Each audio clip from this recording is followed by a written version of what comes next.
ይህንን ያስረዳናል። ይሄ እንግዲህ ባለፈው እንዳየነው ፕሪፌስ ነው፣ ማለትም ፕሮሎግማ ነው። ይሄ መግቢያ ነው። የዮሐንስ ወንጌል ሙሉ እዚህ ጋር ሊሆን ያለውን ሙሉ ማጠቃለያ ሰጥቶ የኢየሱስን ሕይወት የምንተረጉምበትን መስኮት ሰጥቶ ነው የሚሄደው። አንዱ ይሄን ልናይን ያለ ነው በሚቀጥሉት ቁጥሮች። ቁጥር 12 ታዲያ ምንድን ነው የሆነው? ችግሩ የት ነው ያለው? ችግሩ የሚፈታው ቁጥር 13 ላይ ነው። ግን ይህንን እነሱ አድርገው እግዚአብሔር ምን እንዳደረገ ቁጥር 12 ላይ ምላሹን የእግዚአብሔርን ያሳያል። ለተቀበሉትና በስሙ ላመኑት ሁሉ ግን የእግዚአብሔር ልጆች የመሆን መብት ሰጣቸው። ዮሐንስ ነገሩን ክፉ በሆነ መንገድ አንስቶ አይዘጋውም። ባይሆን የመገለጡን ግብ ያሳያል። ምክንያቱም ፌል አላረገም በሚሽኑ። ስለዚህ የኢየሱስ ሕይወት ከንቱ ሆነ አይደለም፣ ከንቱ አልሆነም። ግንበኞች ንቀው ቢጥሉትም እግዚአብሔር የማዕዘነ ራስ አደረገው። የብዙዎች የመዳን ምክንያት ሆነላቸው። እሱን ነው ቁጥር 12 ላይ የሚነግረን። እንዲህ ከንቱ ሆኖ መምጣቱ አልቀረም። በእግዚአብሔር ድንቅ መግቦት ለብዙዎች የድነት ምክንያት ሆኗል። እኔ አሁን ማስበው እግዚአብሔር መግቦታዊ በሆነው መንገዱ ከዘላለምም አሕዛቦችን ሊባርክ እቅድ እንዳለው እናውቃለን። በአብርሃም በኩልም ገልጧል። ነገር ግን መግቦታዊ መንገዱ በእስራኤል መተው ነው፣ ሪጀክሽን ላይ የተመሰረተ። ቢቀበሉት ኖሮ ጌታ ኢየሱስን እግዚአብሔር ለአሕዛቦች አይሰጥም ነበር። መጽሐፍ ቅዱስ የሚለው እንደዛ ነው። ግን ደግሞ ፓራራል የእግዚአብሔር ፕላን ደግሞ አለ። በእነሱ ሪጀክሽን እግዚአብሔር ሊባርክ ነው የፈለገው። ጳውሎስ እንደሚያስረዳው እግዚአብሔር አይባርክም ነበር፣ ወንጌልን እንዲያውቁ አያደርጉም ነበር አሕዛቦች ቢቀበሉት ኖሮ።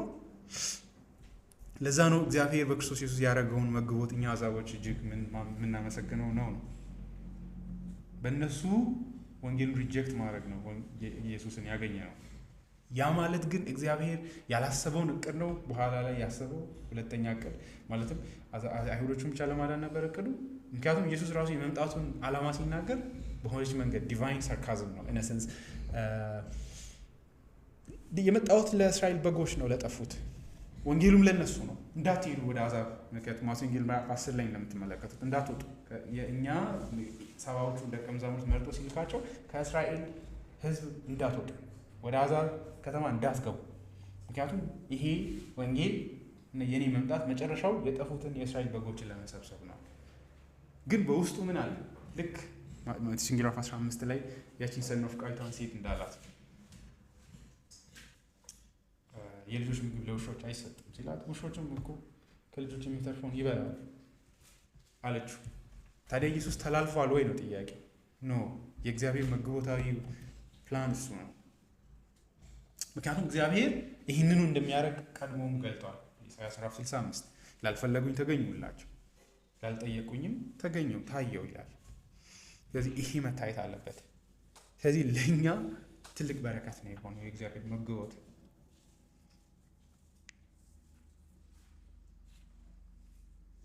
ስለዚህ የእግዚአብሔር ውሳኔ እንዲህ ነው የተቋጠረው። ግን በውስጡ እግዚአብሔር እኛን ከአብርሃም በረከት ጀምሮ እንደሚያስብ ጳውሎስም ገላትያ ምዕራፍ 3 ላይ ይናገራል። አክሲደንታል አይደለም። አሕዛቦች ድንገት እግዚአብሔር የሀሳብ ለውጥ አይደለም ያደረገው። ኖ፣ እግዚአብሔርን እቅድ ካያችሁ እኮ መጀመሪያም እንዲህ ነበር ይላል። አስቀድሞ እግዚአብሔር እንዲሁ ለአብርሃም ምን አደረገ? ወንጌልን ሰበከ። እሱ ምንድን ነው? በአንተ አሕዛብን እባርካለሁ ብሎ የወንጌል የምስራችን ለአብርሃም ነገረው በማለት ይናገራል። ስለዚህ ይሄ አሁን አሕዛቦች የዳኑበት መንገድ ባካፕ አይደለም፣ ግን ደግሞ በአይሁዶች ሪጀክት ማድረግ ላይ የተመሰረተ ነው። እግዚአብሔር እንድትፈሩት ያደርጋል በዚህ ረገድ። ይሄ እንደሚሆን እግዚአብሔር ያውቃል። ስለዚህ ለኢየሱስ እውነተኛ ወገኖች የሆኑት እነማን ናቸው ነው ጥያቄው። እውነተኛ እግዚአብሔርን ማወቅ፣ የእግዚአብሔር ልጆች መሆን አይሁዳዊ መሆን አይደለም፣ ወይ በደም አይሁዳዊ አብርሃምን ደም መሸከም አይደለም። ወገንነት በእምነት ነገር ግን ብዙዎች ተቀብለውታል ጌታ ኢየሱስን። ለእነዚህም ደግሞ ለተቀበሉት በስሙ ላመኑት የእግዚአብሔር ልጅ የሆኑ ዘንድ እሱ ደግሞ ስልጣንን ሰጣቸው፣ መብትን ሰጣቸው። ብዙዎች ተቀብለውታል።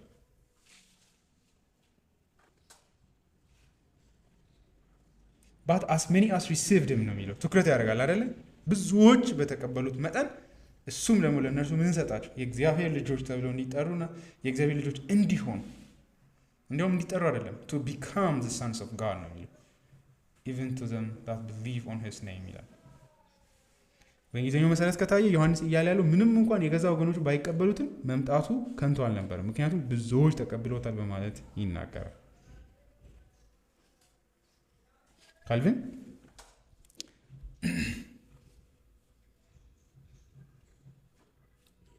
the evangelist declares that their condition is changed because the Jews have been rejected and their place which had been left empty is occupied by the Jews, for it is as if he transferred the right of adoption to strangers ይላል።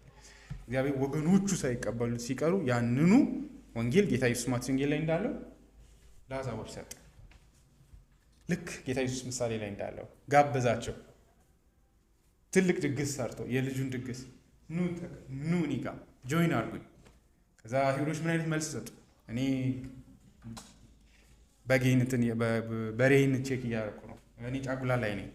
ከዛ እግዚአብሔር ምንድን ነው መልሱ? ሂዱና መንገድ ላይ ያሉ ጉንድሾችን፣ ለማኞችን ወደዚህ ግብዣ ጥሩ አለ። የወንጌል እኛ ማለት እነሱ ነን። በፍጥረታችን የደረቅን አጥንቶች ማለት ነው፣ የወይራ ዛፎች፣ መንፈሳዊነት ፈጽሞ የሌለን ኢቮሉሽን ምናምን ምንል ማለት ነው አይደለ? አኮምፕሊሽመንታችን እንደ በግሪኮች ነው የተወከል ነው አይደለ? የእኛ ስልጣኔ መጨረሻው ምንድን ነው? ሐዋርያት ሥራ ምዕራፍ 17 ላይ እንዳለው ለማይታወቅ አምላክ የሚል ማለት ነው። ወላጆቻችንም እንደምታውቁት አብዛኞቹ የተለያዩ ጣዖታትን የሚያመልኩ ናቸው። ያው ተመልሶም እዛ ነው፣ ብዙም አልራቁ። ለእንደዚህ አይነት ለሆነ እግዚአብሔር ወንጌሉን ሰጠ።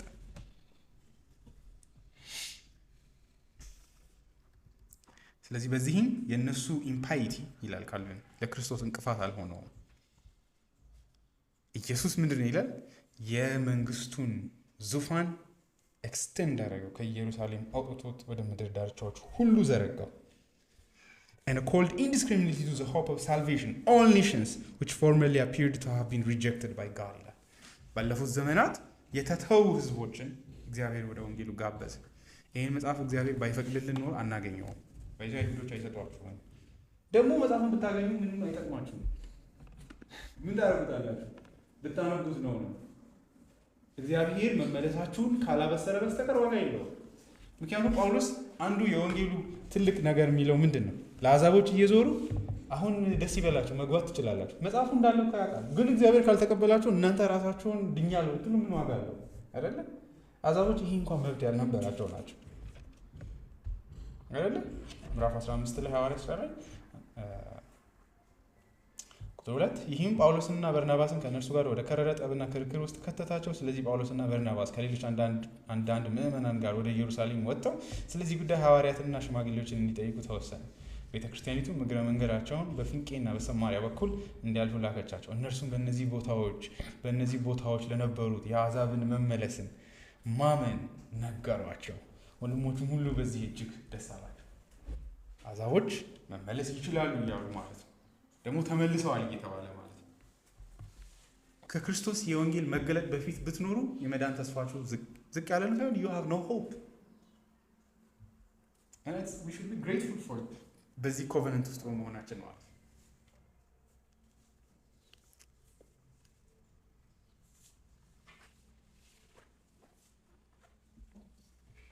ስለዚህ ሰዎች አንዳንድ ጣዖታዊ አምልኮችን ከዚህ መጽሐፍ ጋር መጥተው እኩል ሲያደርጉ ኢትስ ሪል ነው። ቡዲዝም ጋር ምናምን ኮምፓራቲቭ ሪሊጅን ምናምን ብሎ ሲያሾፉ ጉድሽን አልሰማሽም። ጭራሽ እግዚአብሔርን አልቀበልም ይላል። ቡዲዝም ምናምን ሳይሻል አይቀርም። ዋለሽ ምን አይነት ጅልነት! በተፈጥሮ የተገለጠውን አምላክ ሄጄ አመልካለሁ ይላል። ሂድ አምልክ እንዲህ ማለት ሲሪየስሊ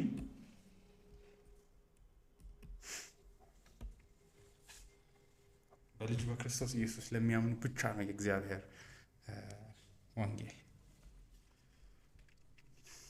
ይህ ንቀት ነው ለእግዚአብሔር አይደለም። የኔም ባህላዊ ሃይማኖት የሚጠቅም ነው ማለት እስቲ እንደሚጠቅም እናያለን ነው። ይሄ በጣም አይደለ? ምንም እኮ ወንጌልም ቴዎሎጂም የለውም፣ ባዶ ነው ሜሴጁ ራሱ አይደለ? እንደ አይነት ወፍራም ወንጌል አይደለም።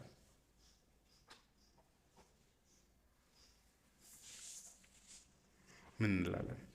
ስለዚህ አሁንም ተመልሶ የአሕዛቦችን አይነት የአይሁዶችን አይነት አሮጋንስ ሰዎች ላይ ስታዩ እንደዚህ አይነት ካይነስ እግዚአብሔር ማለት ነው ከእስራኤል አውጥቶ ለሰው ልጆች ሁሉ ይህንን የወንጌል እድል መስጠቱን ሲንቁ ማለት ነው። ለእነዚህ ለተቀበሉት በስሙ ላመኑት ይላል። ይህ ማለት ምን ማለት ነው? በስሙ ማመን ማለት ምን ማለት ነው? በኢየሱስ ክርስቶስ ስም ማመን ማለት ነው መወራት አለበት። ምክንያቱም እኔ ለምሳሌ ደስ ባይልም የሰስ ናቫስ የሚባል ተጫዋች አለ። በኢየሱስ ማመን ማለት ይህን ተጫዋች ማወቅ ነው። ምክንያቱም we need to be careful አይደለ? ስም ማወቅ አይደለም ማለት ነው። የሆነች 5 ፊደል አይደለች የምታድነኝ፣ ያም ማወቅም አይደለም የሚያድነኝ። እንደዚህ የሚባል አካል መኖሩ ማመንም አይደለም የሚያድነኝ። ምን ማለት ነው በስሙ ማመን?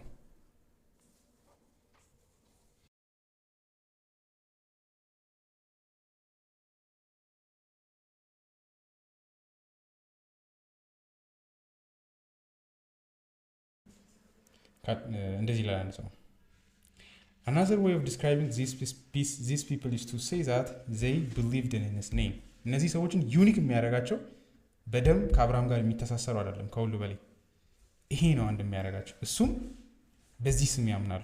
ምን ማለት ነው ይሄ? It is the character of the person or even the person himself.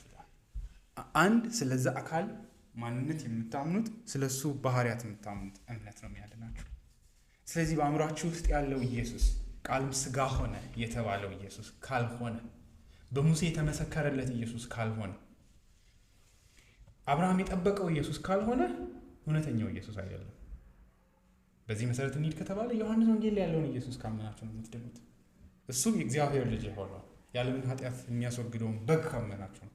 አንድ ሰው ኢየሱስ አምላክ ነው ነገር ግን ኃጢአትን የሚያስወግድ በግ እንደሆነ አላምንም ይላሉ አይደለ? ፔናል ሰብስቲቱሽን አላምንም ማለት እሱ ነው፣ ምንም ሌላ ነገር አይደለም። ምትካይ በሆነ መንገድ ኃጢአተኞችን የሚያድን ነው ማለትን አለመቀበል ነው። በሙሉ ኢየሱስ ካላመናችሁ አትድኑ። በሙሉ ስል ግማሽ ኢየሱስ አለ ማለት አይደለም፣ ወይ አንድ ኢየሱስ ብቻ ነው ያለው። ጳውሎስ እንዳለው እኔ ካስተማርኩት ሌላ ወንጌል ቢያስተምሯቸው ሁሉ በእርግጥ ሌላ ወንጌል የለም ይላል። አንድ ኢየሱስ ብቻ ነው ያለው፣ ግን ደግሞ ኢየሱስ የሚመስሉ ኢየሱስ ያልሆኑ ኢየሱሶች አሉ ነው። የሚያድናችሁ ወንጌል በሚባል አብስትራክት ነገር ማመን ሳይሆን ገላትያ ላይ ጳውሎስ ነው የኔን ወንጌል ብታምኑ ነው ይላል። መልአክ እንኳን በዚህ ወንጌል ቦታ ሌላ ወንጌል አለ ቢላችሁ እንዳትሰሙ ይላል። ስለዚህ ወንጌልን ማመን አይደለም የሚያድነው፣ የጳውሎስን ወንጌል ማመን ነው የሚያድነው። ያ ማለት ቀለል እናድርገው የሉተርን ወንጌል ማመን ነው የሚያድናችሁ ማለት ምንም አብስትራክት ማድረግና መሸሻ ያስፈልግ፣ ምክንያቱም የእግዚአብሔር አገልጋይ ስለሆነ አይደል? ስለዚህ ሁሉ ሰው ምንድን ነው የሚለው? የሚያድነን እኮ ዶክትሪን አይደለም ወንጌል ነው የሚያድነን። ወንጌል ነው የሚያድነን እኮ፣ ግን ወንጌሉ ምንድን ነው ነው? ሁሉም ሰው እየተነሳ የሚሰይመው ሜሴጅ ወንጌል አይደለም። ኦር ደግሞ ሁሉም ሰው እየተነሳ ዋና እኮ የሚያድነው ኢየሱስን ማመን ነው። ጥያቄ የትኛውን ኢየሱስ ነው ነው? እንደ ቅዱሳት መጽሐፍት የሆነው ኢየሱስ ነው ወይስ ራሳችን የፈጠርነውን ኢየሱስ ነው?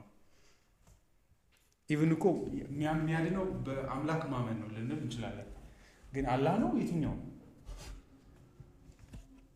የኦርቶዶክሶች ነው የሙስሊሞች ነው የሚያድናችሁ? የትኛው አምላክ ነው የሚያድናችሁ?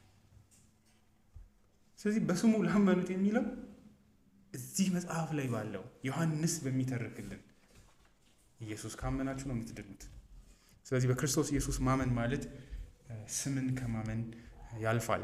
አካልን ማመን ነው። አካልን ማመን ነው። አይታችኋል እያለ ያለውን ሰውየው በስሙ ማመን በፐርሰኑ ማመን ነው። በአካሉ ካለ ምን እያለ ነው? በዚህ ታሪክ ውስጥ በዓለም ታሪክ ውስጥ አንድ ኢየሱስ የሚባል አካል ብቻ ነው ያለው። ያንን ኢየሱስ ካላገኛችሁ you have no hope of salvation። ስለዚህ በስሙ ማመን ማለት ይህን አካል ማግኘት ነው።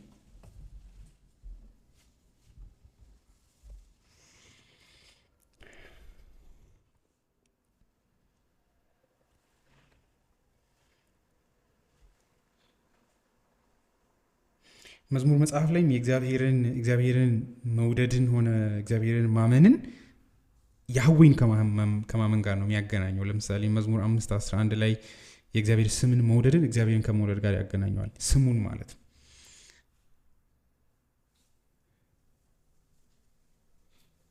ይሄ ማለት ዝም ብሎ ያንን ስም ማለት ብቻ አይደለም፣ አካሉን ማመን ያን የእስራኤልን በእስራኤል ህዝብ መካከል የተገለጠውን አምላክ መጥቶ በማወቅ ስለ መዳን ነው እያወራን ያለነው ነው።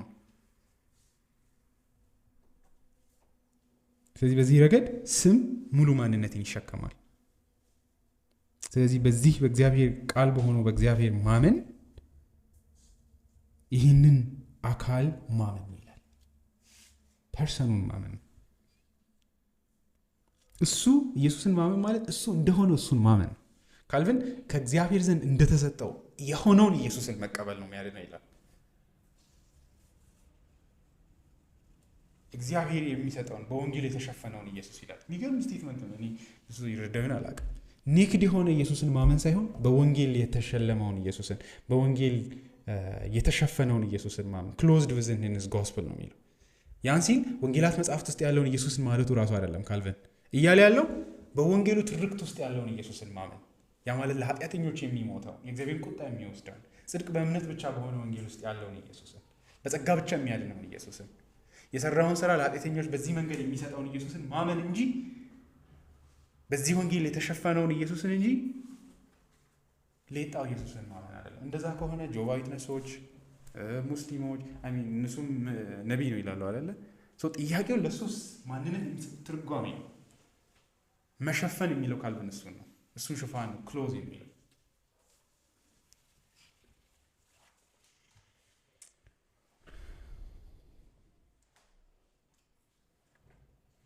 ጌታ ኢየሱስን ከእግዚአብሔር እንደተሰጠ ሆኖ የተገለጠውን የማያምን ሁሉ የልጅነት ተስፋ የለውም። ኢየሱስን የማያምን አይድንም። ከእግዚአብሔር ዘንድ እንደተላከ ሆኖ የሆነውን አዳኝ የማይቀበል ሁሉ ተስፋ የለውም። ይሄ በጣም ቦልድ የሆነ ስቴትመንት ነው። አማዞን ጫካ ውስጥ ያሉ ኢየሱስን ይህን ወንጌል ያልሰሙ ሰዎች የድነት ተስፋ የላቸው። እውነተኛውን ወንጌል ያልሰሙ፣ በመሰረቱ ወንጌል እውነተኛውን ካልሰማችሁ አንድ ተስፋ የለም፣ ምንም ተዘግቷል። ግን ወንጌሉ ሰምታችሁ ላትድኑ ትችላላችሁ፣ ምክንያቱም የሰማ ሁሉ ስለማይድን ማለት ነው። ነገር ግን ወንጌልን ሳይሰሙ ድነት ብሎ ነገር የለም። እሱ በትክክል መነገር አለበት። ወንጌል ሳይነገርላቸው እንዴት ይፈረድባቸዋል? በፍጥረት ውስጥ ያለውን እግዚአብሔርን ስመቻዩ በአይጥ መስለው እያመለኩ አይደል ያሉት? በአእምሯቸው የመጣላቸውን አካል አይደል እያመለ ያሉት? ታዲያ ለዚህ ፍርድ አይገባቸውም ወይ ነው? ስለዚህ በዚህ ረገድ በኢየሱስ ክርስቶስ ስም የማያምን ሁሉ የእግዚአብሔር ልጅ አይደለም። የእግዚአብሔር ልጅ መሆን ሄርመን ይላል the privilege of being children of God is special and exclusive። የእግዚአብሔር ልጅ መሆን ለየት ያለ የእግዚአብሔር ስራ ነው፣ ደግሞ ኤክስክሉሲቭ ነው። የሆኑ ሰዎችን ብቻ ያስቀብቶ የሆኑ ሰዎችን የሚያወጣ ነው። እግዚአብሔር ለሰው ለዓለም ሁሉ ፍጥረት አባት አይደለም። አምላክ ነው፣ ይመግባል። ነገር ግን እግዚአብሔር አድኖታዊ በሆነ መንገድ ልጆቹ በልጁ የሚያምኑ ብቻ ናቸው። it is not a natural quality that every human being has as a creature of God። እንደ እግዚአብሔር ፍጡር ሁሉ ያለው ቦታ አይደለም ይሄ። ኢቭን ለእስራኤል ራሱ ይሄ የማይወሰድባት አይነት መብት አይደለም በልጁ እስካላመነች ድረስ። እስራኤል ተትታ do you think በሱ ስላላመኑ ተትተው ምንም ኢየሱስ ማን እንደሆነ የማያውቁ ሰዎች ይድናሉ ካልን እኛ ራሱ ውሸታሞች ነን። ምክንያቱም እግዚአብሔር ለገዛ ሕዝቡ ያልራራለት ስለ እናንተ ለምንድን ነው የሚራራው? ወደ ወንጌልን ስለማያውቁ አሕዛቦች ለምንድን ነው የሚራራው? ተስፋ ላልሰጠላቸው የአብርሃም ተስፋ ከውጭ የተሰጣቸው ሰዎች ናቸው። እነዚህ ሰዎች ይህን ወንጌል ካላገኙ ምን መብት አላቸው? የተስፋ ቃል የሌላቸው።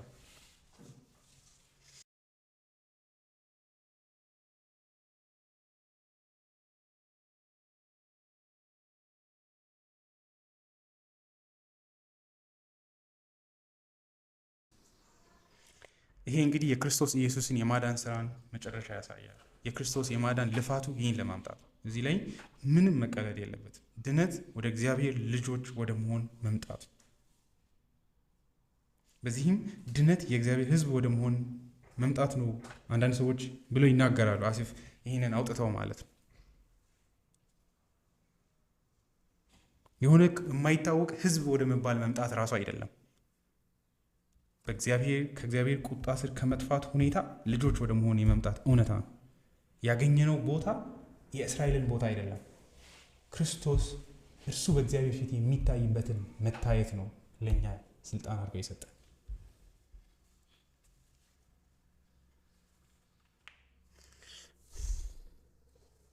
ስለዚህ እግዚአብሔር ልጆች ወደ መሆን ያመጣል። ከዚህ የሚበልጥ ክብር በዚህ ዓለም የለም። ይሄ ያልተሸከመው ነገር የለም በውስጡ።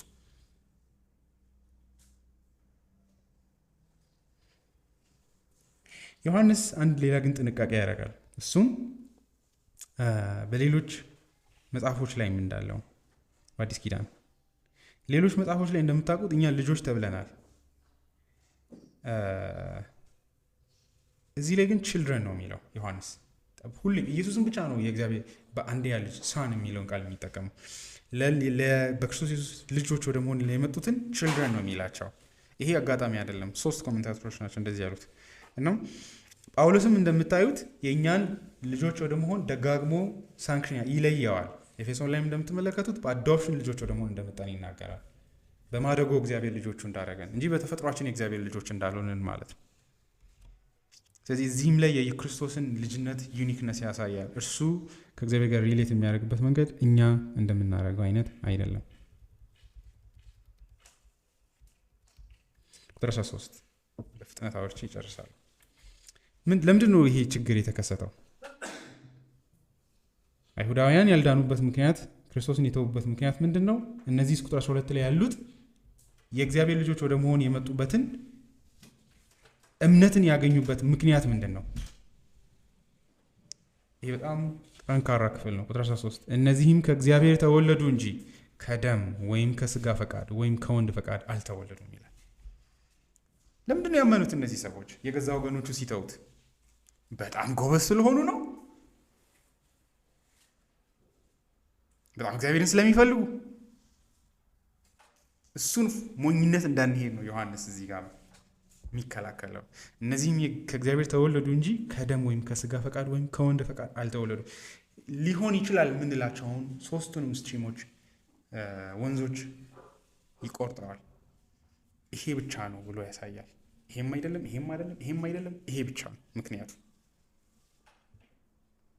የተወለዱት በሌላ ትርጉም በእንግሊዝኛው ደስ ይላል which were born not of blood not of the will of the flesh nor of the will of not of the blood nor of the will of the flesh nor of the will of man ይልና ሶስቱም ይሄን አይደለም ይሄን አይደለም ይሄን አይደለም ብሎ ሰርፕራይዝ ያደርገናል። ይሄ የሚገርም አጻጻፍ ነው አይደለ? ይሄ አይደለም ቢ አይደለም ሲ አይደለም። ታዲያ ምን ነው ብላችሁ ኤክሳይትድ ሆናችሁ ስትሄዱ ባት ኦፍ ጋድ ይላል። አማርኛው ገልብጦት ነው የሚጀምረው። የተወለዱት ከደም አይደለም ወይም ደግሞ ከስጋ ፈቃድ ወይም ደግሞ ከወንድ ፈቃድ አይደለም፣ ባይሆን ከእግዚአብሔር እንጂ። ይሄ አንድ ነገር ውብ ማድረግ አይደለም እንትን ማለት ብዬ ወደ አንድ ቦታ ትኩረታቸውን አመጣለሁ። ልክ ንግግር እንደዛ ነው አይደል? አንዳንድ ጊዜ ሰዎች ኢንቴንስ ለማድረግ ነገሮችን እንደዛ ይጠቀማሉ። ይሄ በጣም አርት ነው ራሱን ይቻላል አይደለ? ለሰዎች ስቶሪ ስትናገሩ እንደዛ ማድረግ ትችላላችሁ። ለማንጠልጠል ማለት ነው። ምንድን ነው ብሎ ሰው ኤክሳይትድ እንዲሆን ማለት ነው። አይኑን እንዲያበራ ማለት ነው። ደግሞም የነገሩን ውበት እንዲያይ ማለትም የነገሩን ክብደት እንዲያይ ምንጩ ከየት እንደሆነ እንዲያይ ማለት ነው። ከየት የተወለዱት ማለትም ለተቀበሉት በስሙ ላመኑት ልጆች እንዲሉ ስልጣን ሰጥቷቸዋል። ይህ ማለት ታዲያ ነገሩ እንዲሁ በቃ ልጆች ናችሁ ከዚህ በኋላ የሚል ስምምነት ነው ወይስ ልዕለ ተፈጥሯዊ የሆነ መንፈሳዊ ነገር ልባቸው ውስጥ ሀበን አድርጓል? ምንድነው ሀበን የሚያደርገው? ከነዚህ ሰዎች ማመን ጀርባ ክርስቶስ ኢየሱስን በስሙ ከማመን ጀርባ ምንድን ነው የሆነው?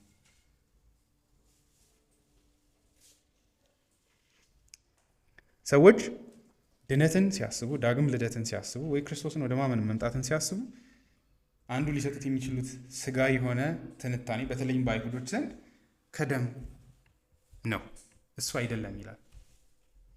እንግሊዝኛው ላይ ጄኔቫ ባይብል ላይ ከደሞች ነው የሚለው። ግሪኩም ላይ እንደዛ እንደሆነ ነው የሚታመነው። ከደሞች አይደለም፣ ደሞች የሚለው ፕሉራል ነው። The natural descent renders what is literally bloods. That is a blood relationship on the basis of the belief that natural procreation entails the intermingling of bloods. የምር ያምናሉ የአብርሃምን ደም መሸከም የሆነ ልዕለ ተፈጥሯዊ የሆነ ነገር መሸከም እንደሆነ፣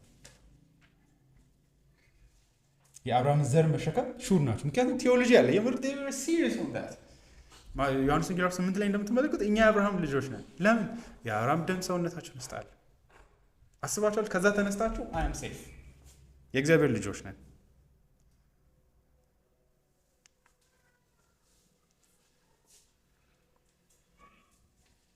ለእነሱ ዘር መቁጠር ለዛ ነው በጣም ሲሪየስ። የኔ ዘር እስቲ ሄዱና ከተቆረጠ አበቃላችሁ። ሄዶ ከሆነ ጄኒውን ከሆነ የአይሁድ ዘር ውስጥ ሄዶ ሚት ማያረግ ከሆነ ሄዶ ካልተሰካ ይዋርዳል። ኢትስ ናት አባውት ኖዊንግ ጋድ። እግዚአብሔርን ማወቅም አይደለም፣ እግዚአብሔርን በቃሉ ውስጥ ማወቅም አይደለም። ባይ ቨርቹ በቃ ጀስት ዘራችሁ ያ በመሆኑ ብቻ አስባችኋል? ቴዎሎጂ ይህን ያክል ሲወርድ ማለት ነው።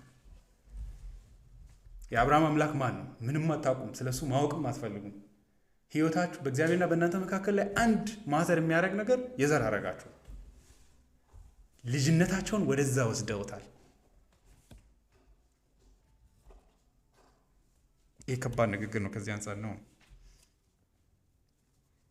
ከዚህ አንጻር የእግዚአብሔር ልጆች መሆን የደም ግንኙነትን መሸከም አይደለም፣ ከአብርሃም በመምጣት አይደለም።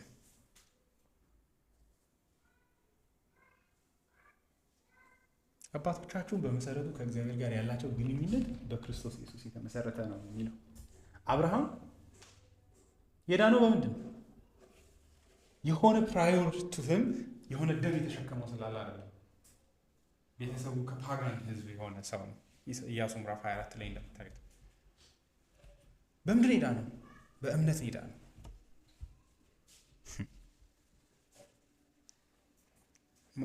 ዮሐንስ ወንጌል 8 ላይ የሚያሳየው እሱ ነው። አብርሃም ያደረገው ምንድን ነው? እኔን ያመነው ነው ያለው ኢየሱስ። እኔን ነው ተስፋ ያደረገው። ከሩቅ ሆኖ ጓጉቷል ይሄን ቀን ለማየት። አብርሃም እንዴት ነው እግዚአብሔር አዳኝ እንደሚልክ ያወቀው? እግዚአብሔር አሳይቶታል። በቃ ጌታ ኢየሱስ አይዋሽ። ስለዚህ የአብርሃም እምነት ራሱ በእምነት ላይ ተመሰረተ። ድነቱ የተመሰረተው እግዚአብሔርን በማወቁ ነው፣ በእምነት በማወቁ ነው። ሮሜ ምዕራፍ 4 ላይ ጳውሎስም እንደሚያስረዳው። ስለዚህ ናት በደም አይደለም። አንደኛውን ቆረጠው ማለት ነው። በዚህ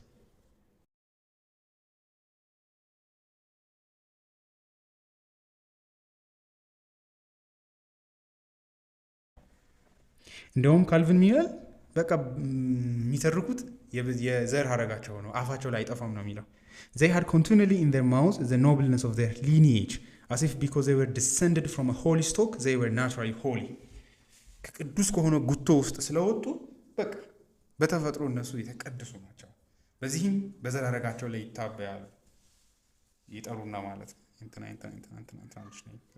ይሄድና የ12 የአይሁድ የአብርሃም ያዕቆብ ነገዶች ውስጥ ይገባል። በቃ ሰላም ነኝ። ከዛ በኋላ በገል ማተር ያደረገ ምዕራፍ 8 ላይ እንዳለው ዝሙት ብትፈጽም ማተር ያደረገ ያን ስላችሁ ያው ኃጢአተኞች ነን ግን የእነሱ እግዚአብሔርም ማን ነው ምንድን ነው ጉዳያቸው አይደለም። ይሄ ሰኪውር ያደርግላቸዋል። ማቴዎስ ምዕራፍ 3 ላይ መጥምቁ ዮሐንስ ይላል አብርሃም አባት አለን አትበሉ፣ እናንተ የፉኝት ልጆች የእግዚአብሔር ልጆች አይደላችሁ ማለት ነው። ከባድ ንግግር። እግዚአብሔር ከነዚህ ድንጋዮች ልጆችን ሊያስነሳ ይችላል። እግዚአብሔር አርጎታልም ደግሞ።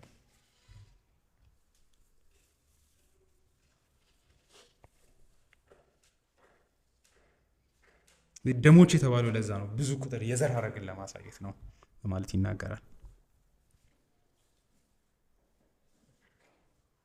ስለዚህ ካልቪን ይላል ይሄ ማለት የመጀመሪያው ነጥብ ላይ ምንድነው አንድምታው ካላችሁ John therefore says that those among the formerly unclean Gentiles who believe in Christ are not born the sons of God from the womb but are renewed by God that they may begin to be his sons ይላል። ከሆድ ውስጥ ይህንን ተሸክመው አይደለም፣ እግዚአብሔር ከራሱ ሆድ ውስጥ ስለወለደ ነው ማለት እንችላለን። ድነት ከባድ ነገር ነው። ከዚህ አንጻር የሆነ ቴዎሎጂካል ትራንዚሽን ከማድረግ ይበልጣል ሳይሆን አይደለም፣ የሆኑ ሀሳቦችን መቀየር አይደለም፣ መወለድ ነው። ከዚህ በላይ ከባድ ቃል እኮ የለም። መዳንን የሚያካብል አይደል? መወለድ ነው የሚላችሁ። እናንተ አይደለም ራሳችሁ የምትወልዱት፣ እግዚአብሔር ነው የሚወልዳችሁ። ልክ እንደ ሕፃን ልጅ መጫው መጀመር ነው። እንደ ተፈጥሯዊ ውልደት ማለት ነው። እንደ ተፈጥሯዊ ውልደት ሳይሆን ሁለተኛ ውልደት ነው የተባለው። ምሳሌ ራሱ አይደለም፣ ውልደት ነው፣ መወለድ ነው።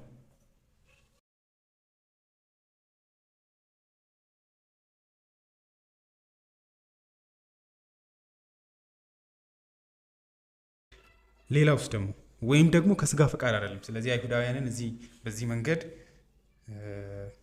እኛ ጋር ኢምፕሊኬሽን ይሰራል አይደል? ልጆቻችሁ ከእናንተ ስለተወለዱ ይድናሉ ማለት አይደለም። የእናንተን ደም ስለተሸከሙ የእግዚአብሔር ልጆች ናቸው ማለት አይደለም። የልጆቻችሁ ራሱ ድነት የሚወሰነው ስለ እግዚአብሔር ስለ ክርስቶስ በሚያምኑት እምነት ላይ ነው። ይሄ አንድ ነጥብ ነው። ሁለተኛስ ደግሞ ወይም ደግሞ ከስጋ ፈቃድ፣ ይሄ ደግሞ ስለ ዊል ነው የሚያወራው። ባዮሎጂካል ስለሆነ ውልደት ውስጥ ድነት ይተላለፋል ከሚለው ይልቅ በሰው ፈቃድም አይደለም፣ ፍላጎት ላይም አይደለም። እኛ የሚነገረን ምንድን ነው? ብትፈልግ ዛሬ ትወለዳለህ። አይ በክርስቶስ ብታምን ትድናለህ እላለሁ፣ ነገር ግን ትወለዳለህ አልልም። የእኛ የወንጌል ስብከት የምንለው በእርሱ ብታምን ትድናለህ እንላለን እንጂ በልጁ በክርስቶስ ኢየሱስ ብታምን ትወለዳለህ አይደለም። እንደዚህ አይነት ወንጌል የለንም። ስለተወለዳ እኔም ጥሪያችን ጩኸታችንን ለሚሰሙ ሰዎች ነው። እሱም ኢንኬዝ እዚህ መካከል ዳግም ልደት ያገኘ ሰው ካለ ብለን እየፈለግን ያለ ነው። ንግግራችን ራሱ ፕሪሳፖዝ የሚያደርገው ኢንኬዝ እንደ ሊዲያ ልቡ የተለወጠ ካለ በሚል ነው አይደለ?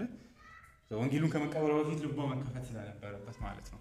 በእርግጥ እግዚአብሔር ልብን የሚከፍተው በወንጌል ስብከት ነው። ሁለቱ መንፈስ ቅዱስና ቃሉ የተለያዩ አይደለም እና የምንለው ዳግም ተወለደው አይደለም የምንለው።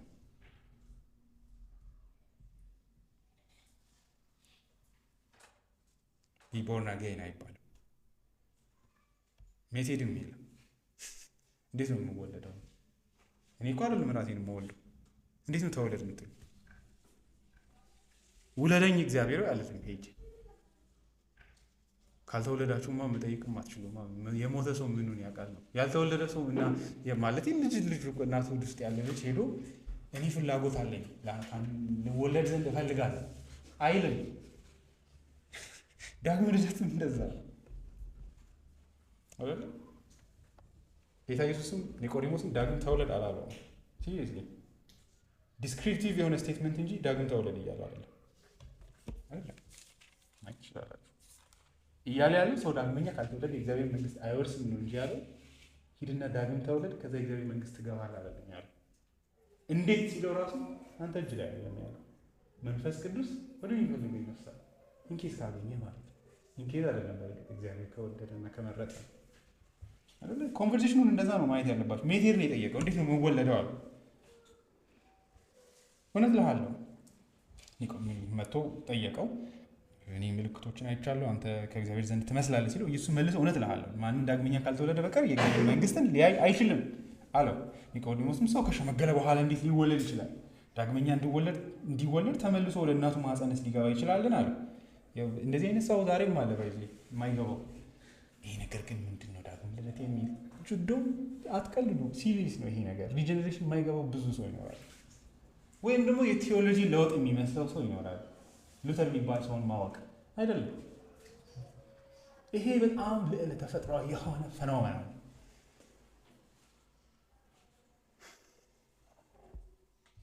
እንዲሁም የኒቆዲሞስ ቴዎሎጂ ነው እንደዚህ አይነቱ አብርሃምን አውቃለሁ የሚል ማለት ነው። ኖ ኢትስ ሞር ዘን ዛት። አይ ሚን ኢትስ ናት ሞር ዘን ዛት ኦፍ ኮርስ። ግን እንዴት ነው የምታውቁት ነው ጥያቄው። የምር እግዚአብሔርን በእርሱ በልጁ በኩል ወይም በቃሉ በኩል ዳግመኛ እንዲወለድ ተመልሶ ወደ እናቱ ማህፀን ሊገባ ይችላልና ኢየሱስን እንዲህ ሲል መለሰለት፣ እውነት እልሃለሁ ማንም ከውሃና ከመንፈስ ካልተወለደ በቀር ወደ እግዚአብሔር መንግስት ሊገባ አይችልም።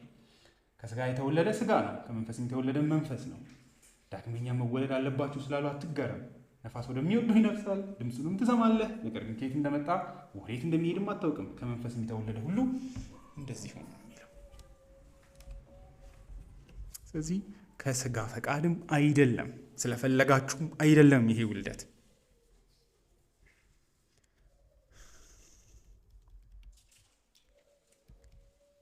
ግን አንድ ነገር ደግሞ እናውቃለን። እግዚአብሔርን ፈልጎት አቶ የሚያውቅ ሰው የለም። ፈልጌ ነበር፣ በልጅ በኩል እንድታድነኝ ሽቼ ነበር፣ ግን ገፋኸኝ የሚል ሰው አይኖርም። ምክንያቱም ሮሜ 3 ላይ እንደምታዩት ነው። እግዚአብሔርን የሚፈልግ አንድስ እንኳ የለም። ሰዎች አላህን ሊፈልጉ ይችላሉ፣ እውነተኛውን ያህዌን ግን ፈልገው አያውቁም። የእስራኤልን ቅዱስ አምላክ ፈልገው አያውቁ። እዚህ ላይም እንደምታዩት በዓለምም ነበር ዓለምም አላወቀውም። ቁጥር 5 ላይ እንዳለው አይረዳውም፣ ዓለም አልተረዳውም። ሶስተኛስ ወይም ደግሞ ከወንድ ፈቃድ ይሄ የተለየ ነገሩ ምንድን ነው ልንል እንችላለን። ይሄ እንግዲህ ሁሉም እንደሚስማሙት ይሄ ለእኛ ዘመን በጣም የሚከብድ ነው። ለምንድን ነው ከወላጆች ፈቃድ ለምንድን ነው ያልተባለው? እንዲህ መውለድ በወንድ እጅ ላይ ነው ወይ ያለው ልንል እንችላለን። ሁለቱም ከፈቀዱ አይደል እንደሚወለደው ልጅ ልንል እንችላለን። ግን ይሄ የወንድ ልጅን ሄድ ሼፕ ነው የሚያሳየው ይላል። ይህንን ሁሉም ሊትራሊ ልል የምትሏቸው ሰዎች ራሱ እንደዚህ ነው የሚተረጉሙት። ሊበራል የሚሆኑ ሰዎች ራሱ not the will of man, that is to say new birth is not brought about by the will meant efforts of friends. ይሄ ፒንክ የሚለው እሱ ላይ ልምጣ። ይሄኛው ላይ ምንድነው ካላችሁ በኦልድ ቴስተመንት ላይ እንደምትመለከቱት ወንዶች የቤት ራስ ናቸው። ትዳርንም ሁሉ ነገር ጋይድ የሚያደርጉት እነሱ ናቸው። ዘፍጥረት ላይ ራሱ የምትመለከቱት ሰው እናትና አባቱን ይተዋል ከሚስቱም ጋር አንድ ስጋ ይሆናል የሚለው። ሴት እናትና አባቷን ትተዋለች አይልም። ለኢኒሺዬሽኑን ለወንድ ነው የሚሰጠው። ስለዚህ ቤት መመስረት፣ ልጅ መውለድ በወንድ ፈቃድ ላይ የተመሰረተ ነው። ያ ማለት ግን እነሱ ሳይስማሙ ነው ደግሞ የምታገቡት ማለት አይደለም። ያው እንደምታውቁት ራሄልን ርብቃን ሊወስድ መጥቶ የአብርሃም አገልጋይ ልጅቷን ምን እንደምትፈልግ ትጠየቅ ሲል ትመለከታላችሁ። ነገር ግን የመጀመሪያው ኢኒሺዬሽን ከወንድ እንደሚመጣ ታያላችሁ። ደግሞ መሆንም ያለበት እንደዛ ነው። የሚያጫው ወንድ ነው እንጂ ሴት ወንድ ልጅን አታጫው ማለት ፕሮፖዝ አታደርግለት እና ከዚህ አንጻር ከዚህ ራሱ የሚመጣ አይደለም ይላል። ይህንን ቲዮሎጂካል በሆነ መንገድ ሲያስረዳ ፒንክ ምን ይላል? ጓደኞቻችሁ ራሱ ቢተባበሩ ዳግም ልደት ሊሰጧቸው አይችሉም። ቢፈልጉ ራሱ አይደል?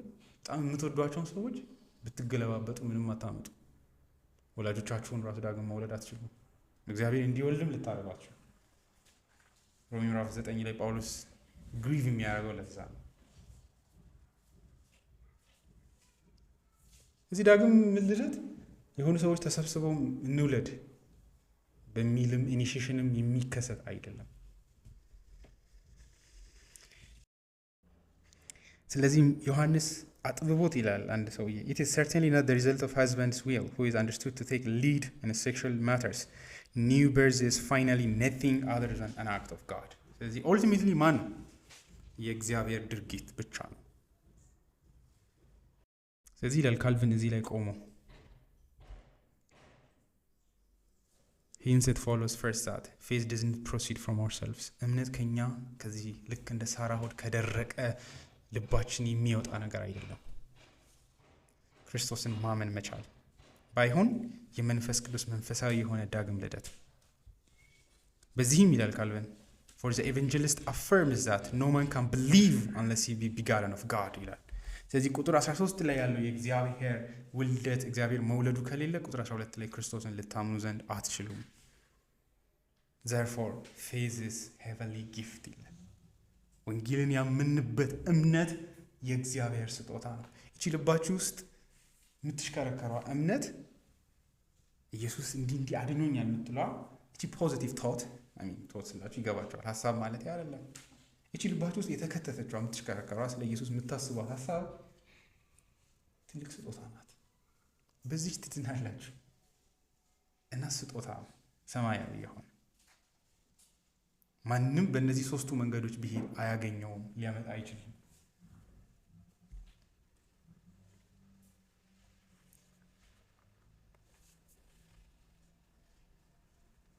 በዚህም ይላል ካልቪን ያው እንግዲህ የኛ ሪፎርምድ የመሆናችን መሰረታዊ መርህ ነው ይሄ። it may be told that the evangelist reverses the natural order by making regeneration to precede faith ይላል። ስለዚህ ተፈጥሯዊ ውልደትን ይገለብጣል ዮሐንስ። እሱም ዳግም ልደት እምነትን ይቀድማል። ዳግም የተወለደ ነው የሚያምነው እንጂ በማመን አይደለም ዳግም የምትወለዱት። የእግዚአብሔር መንግስትን ማየት ማመን አይደለ? ዳግመኛ ካልተወለድክ በስተቀር የእግዚአብሔር ማንም ሊያይ አይችልም ይላል። ያ ማለት ነው የእግዚአብሔር መንግስት አይታያችሁም። በወንጌሉ ስብከት ውስጥ ይሰበካል እኮ ግን አእምሯችሁ አያይም፣ አይናችሁ አያይም፣ ልባችሁ አያይም። out of the blue ግን you start to see እግዚአብሔርን kindness በክርስቶስ ኢየሱስ ማለት ነው።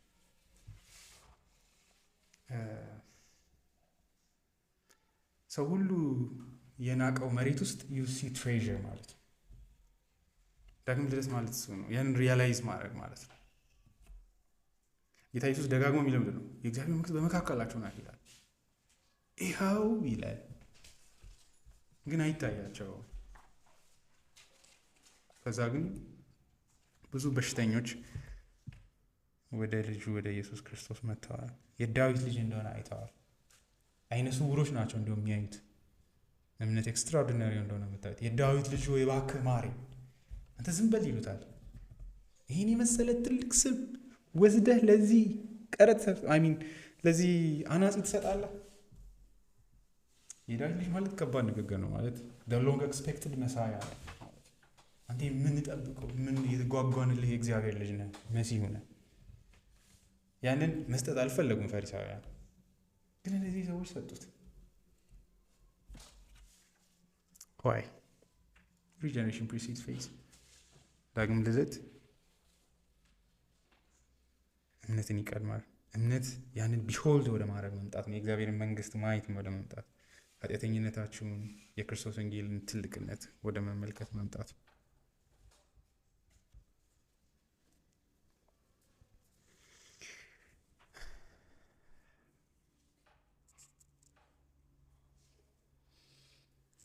ዳግም ልደት ግን ምን ማለት ነው? መጨረሻ ካልቪን እንደዚህ ይላል። ሁለት ነገሮችን የሚገርሙ ነገሮችን ያወራል። For when the Lord breathes faith into us ይላል። እግዚአብሔር እምነትን ወደኛ ሲተነፍስ ይላል። ልክ አዳምን እፍ እንዳለበት ዛሬም የሞተ ሰውነት ላይ እፍ ሲል የሚሆነው ይሄ ነው ይላል። He regenerates us by some method that is hidden and unknown to us ይላል። እኛ በማናውቀው ለእኛ በተደበቀ መንገድ ነው ይሄንን የሚያደርገው። የእግዚአብሔር የሚያደርግበት መንገድ የተደበቀ ነው ማለት በወንጌሉ ስብከት ነው። ወንጌሉን አምናችሁ ነው የምትሰሙት፣ ግን ማን እንዳደረገው አታውቁም። እንዴት ወደዚህ ወንጌል እንደመጣችሁ አታውቁም። ከዛስ ግን but after we have received faith እምነትን ከተቀበልን በኋላ ግን we perceive by a lively feeling of conscience not only the grace of God adoption but also newness of life and the other gifts of the Holy Spirit። ይሄ በጣም ከባድ ግን ነው ያምናለሁ። ብዙ ጊዜ ምንድን ነው የምንለው? ሰዎች ዳግም የሆኑ ክፉ ቦታዎች ላይ ሆኖ ይድናሉ። ላይክ እግዚአብሔር በማይመለክበት ቦታ ሆኖ። ዳግም ልደት ማለት ምንድን ነው ካላችሁ ከሞት ተቀስቅሶ መተንፈስ መጀመር። ልክ አዳም ተመልሶ መጥቶ ሔዋንን ሲያያት ያለው አይነት ሪያሊቲ ማለት ነው። ስጋ ከስጋ ያጥንት ከአጥንት የምትልበት አይነት ኤክስፒሪየንስ ነው። ዓለም እስከ ዛሬ ድረስ አጠገቢ ነበር እንዴ? ይሄ ፀሐይ፣ ይሄ ዓለም ማን ነበርኩ እኔ ራሱ? እግዚአብሔር ምን ነበረ ወደምትሉበት እውነታ መምጣት። ስለዚህ ከሞት የተቀሰቀሰ ሰው መዳኑን አያውቅም ብትሉ ጆክ ነው። ኒውነስ የህይወት አዲስነት ራሱ ይሰማናል። I was blind አሜዚንግ ግሬስ ላይ ጆን ኒውተን እንደሚለው I was blind but now I see። እውር ነበርኩ ግን አሁን አያለሁ ይላል። እየዋሸ ይመስላችኋል?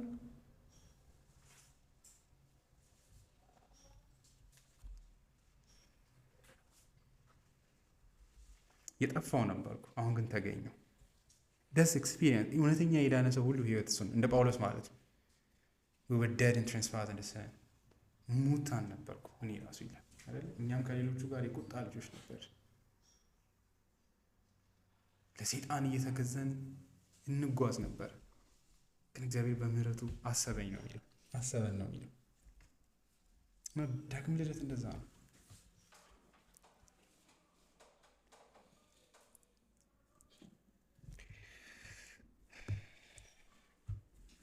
ያቆይቻችኋለሁ። አመስገን እንጨርስ።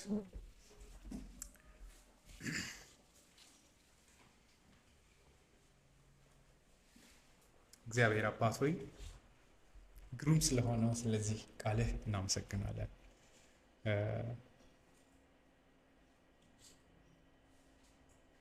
ስለዚህ ታላቅ ወንጌልም እናመሰግናለን።